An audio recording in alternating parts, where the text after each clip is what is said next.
The bill was due before Parliament on Wednesday. However, according to a release from the Government Information Service on Sunday, it will not be tabled amidst reaction from the general public. Voicing his opposition to the bill was Opposition Senator Terry Noel, asking for the overall elimination of the bill. Noel believes that some form of amendment could be made to certain bills by revisiting the Public Health Act.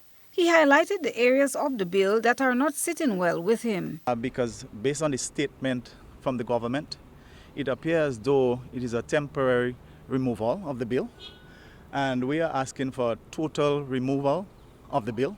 A certain aspect of the bill where the police officers having the right to arrest anybody, health professionals as well having the right to infringe on people's rights and property and so on. And these are the things some of the things that I have serious issues with. So which means if people who've been thin-skinned or have issues with people, they could just use that bill to interfere with anybody they have issues with. So you could find anybody, any citizen finding themselves before the court on a regular basis. Joel Greenidge was one of 3 representatives of the 2030 Youth Grenada, says he does not see the need for such a harsh and forceful bill at this time. Today's protest, Greenidge says, is to send a message that as young people, they have not dropped their guards.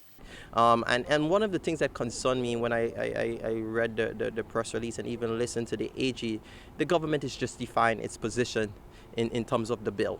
They have seen no infringement in this bill that they have presented, and that sort of concerns me, that it is very evident by everyone who would have looked through the bill that it infringes on their right of movement, privacy, the power that this bill gives to the Minister of Health.